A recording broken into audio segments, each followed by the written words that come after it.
कल मैं यहाँ ये कार्यक्रम शुरू करने से पहले हमारे गुरु जी का क्षेत्र है, हमारे चेले जिनके घर में लोग अब मंत्र के बिना नहीं रह पाए हैं, रह गए हैं, उनके बेटे बहुए, उनको सबको कल मैं यहाँ मंत्र दूंगा। तो कौन कौन मंत्र लेगा कल? हाथ उठाओ। यस, कोई कुछ लाने की जरूरत नहीं है, केवल अक्षत और चावल लेकर के आ जाना। कल यहाँ मैं मंत्र दूंगा सबको। ज्ञान का साबुन मिलेगा, सब संगत के पानी से उसको धो लेना। आगे सुनो। भाई खराब तुम्हारा ये चादर जो है, भाई खराब गई अब सारी लोभ मोह में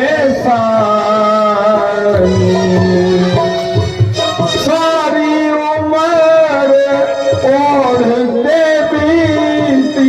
इसी चादर में तुम्हारी उम्र बीत गई, इसी शरीर में, और तुमने भला बुरा आज तक जाना नहीं। सारी उम्र ओढ़ते बीती, भली बुरी नहीं जानी, तो चादर हो गई बहुत पुरानी, चादर हो गई बहुत पुरानी।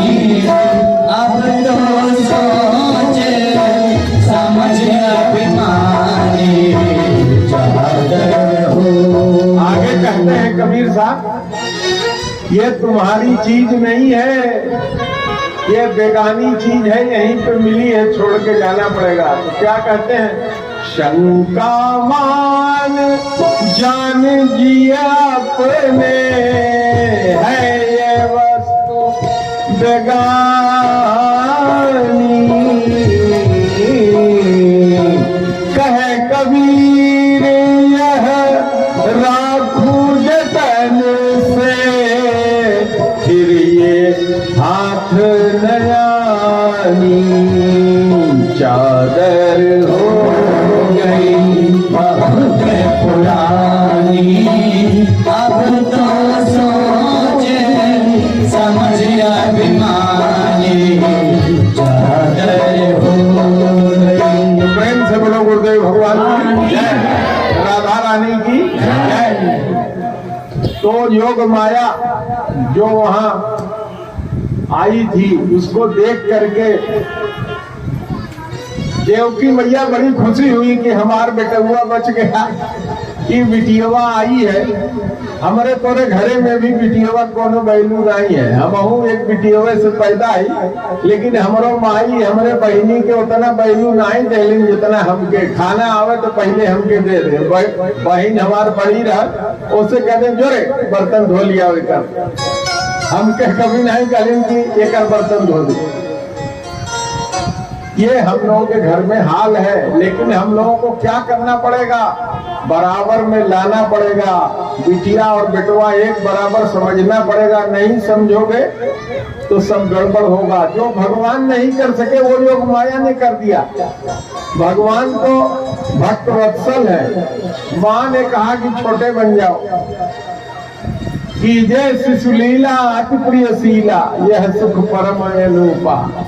तो छोटे बालक बन के चले गए गोकुल। और इधर जब योग माया आई, देख करके बड़ी खुश हुई, गुनगुनाई वो सोहर देवकी जी। आई मरेगी जी तो हमारी थोड़ी है, तो जसोदा की है। तो जैसे वो चिल्लाई, जोर से के करी, कंस आ गया और उसने कहा लाओ इधर। देवकी ने कहा भैया ये तो बिटिया है। उसने कहा कुछ भी हो इधर ले आओ। लगा घुमाने ऐसे जोर से कि घुमा के पटक के जोने से मरे बचे न पावे। जैसे ऐसे घुमाने को हाथ उठाए, उसी की शक्ति तो सबके अंदर है, हमारी आपकी शक्ति। जब वो भगवान की शक्ति है तो हमारी आपकी शक्ति वो हाथ से छूटी। कही किया है कंस तू मुझे क्या मारेगा, तेरा मारने वाला तो गोकुल में पैदा हो गया।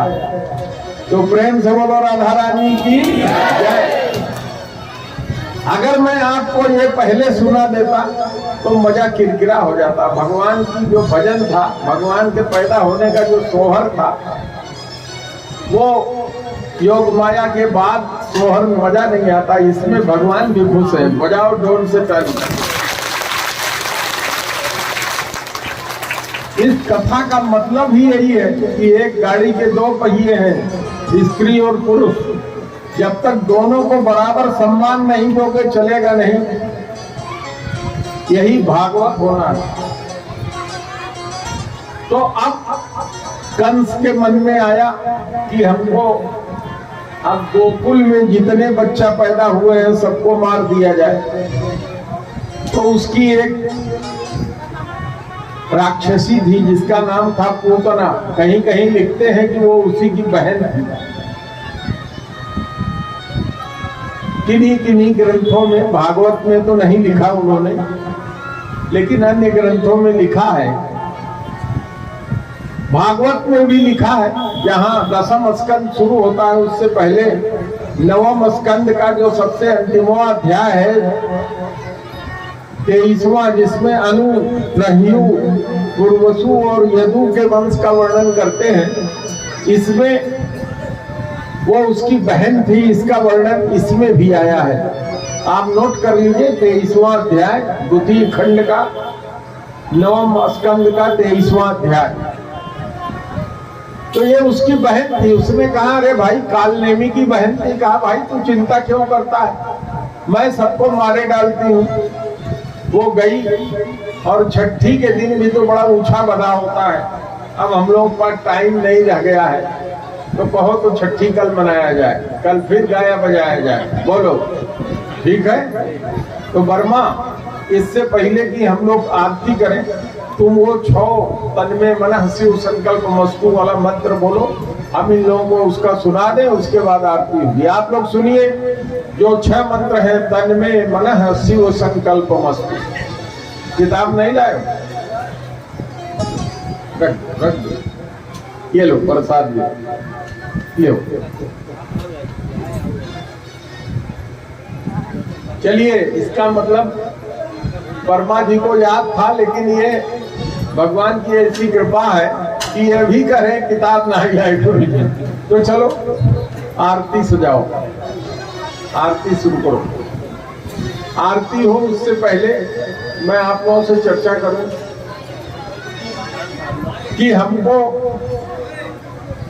अपने मन को पॉजिटिव, हमेशा सत्य की तरफ रखना चाहिए, पॉजिटिव रखना चाहिए। कभी अपने मन में अपने लिए भी गलत भावना नहीं लानी चाहिए, क्योंकि तुम्हारे मन के अंदर ही मुरारी रहते हैं।